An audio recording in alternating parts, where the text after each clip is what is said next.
What happens when election dates are announced? Sure, there is excitement about the upcoming festival of democracy, but it also raises a lot of speculations as in who, where and what will impact the results. And within hours of Mizoram election dates were announced, it became pretty clear that many people were convinced that what is happening in Manipur will definitely impact elections in Mizoram. We are calling bluff on that and we will explain why. But before we move forward, I want to request you to subscribe to EastMojo. The process is simple. Visit our website through the link in the description and click on the subscribe button in the home screen. You can either choose the lifetime plan or the annual plan. Remember, your support will help keep EastMojo the way we have always been, independent and unbiased. Pursuing for months. To a village of Assam In the 75th Independence Day,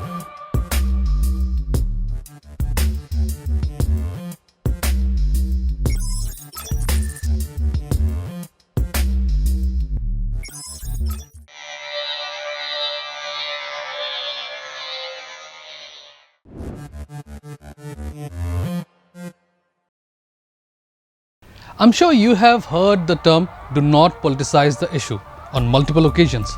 From rapes to murders to, well, cricket, we are often reminded that we must not politicize something because, well, it does not help. Now, this may not apply to truths, but for the more regular people, we are told that when an issue is politicized, someone definitely gains due to the aforesaid politicization and often at the cost of someone else. Take the CAA protests that flooded Assam and the rest of the Northeast in December 2019. The Congress, along with several regional parties, ensured statewide protests because they thought this would help them topple the BJP in Assam. The BJP, on the other hand, made sure that the protesters were informed how the CAA will and will not impact the locals. The result? In 2021, the BJP returned to power and the Congress, while improving its performance, could not oust the BJP. In short, politicizing an issue helped both sides. Now let us talk about Mizoram. You see, in Mizoram, there is no opposition to what Zoramthanga and the Mizo National Front have done regarding the refugees and the internally displaced persons.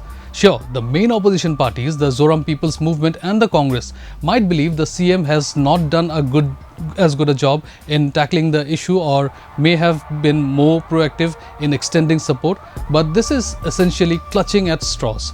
What we saw in Mizoram was a Mizo response to the crisis in Manipur, not an MNF response.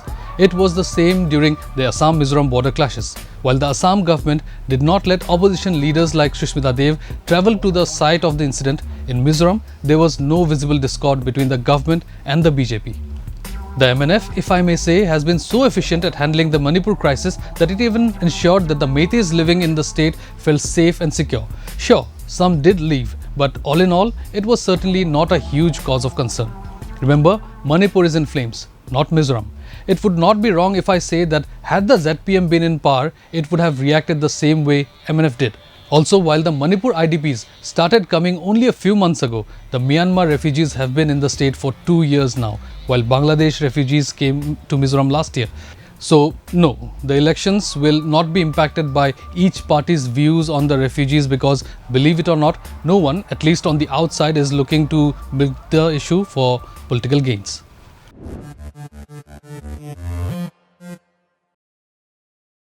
Hundreds of crores of losses due to the African Swine Fever, smuggled betel nuts from Myanmar ruining one of the state's most crucial cash crops, rising cases of AIDS, the never-ending scourge of cross-border narco-terrorism, a crippling state economy, lack of jobs, lack of doctors. There is really no end to Mizoram's woes.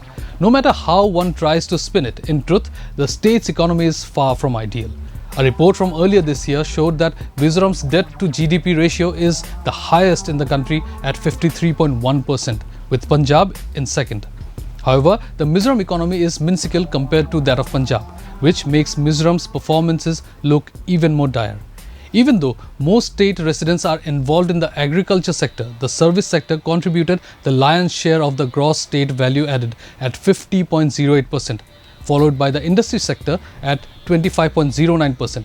The primary sector, comprising agriculture and allied activities, contributed 24.83% to the GSVA.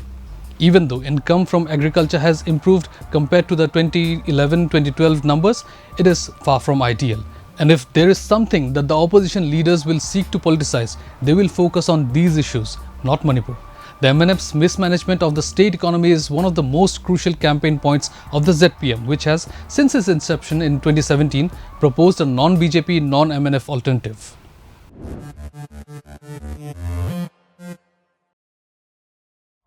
The race for Mizoram elections has almost always been a two-horse race until this time when the ZPM has finally taken shape as a full-fledged political party. Although it was established in 2017, it was registered only in 2019, which meant that even though it technically had 5 MLAs, all 5 contested as independent MLAs in the 2018 elections. The ZPM for many is a welcome addition, and it certainly has the added star power in the form of Indian football star JJ Lalpheklua, who joined earlier this year and has stressed on corruption-free elections. The ZPM received a welcome shot in the arm in the form of the Lunglei municipal elections earlier this year, where it comfortably beat the MNF and the other parties.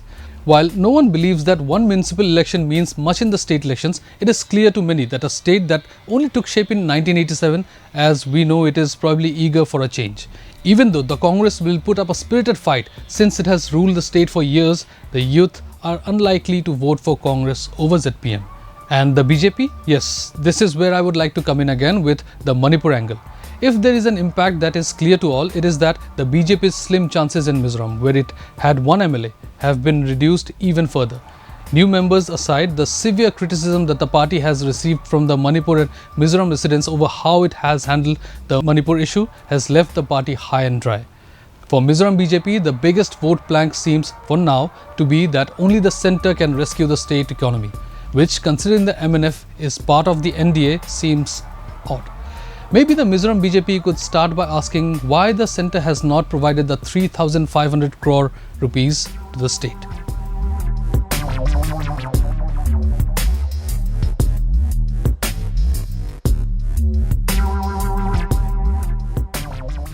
Don't forget to like, share and subscribe to EastMojo. For any queries, put them down in the comments section below and press on the bell icon for notifications.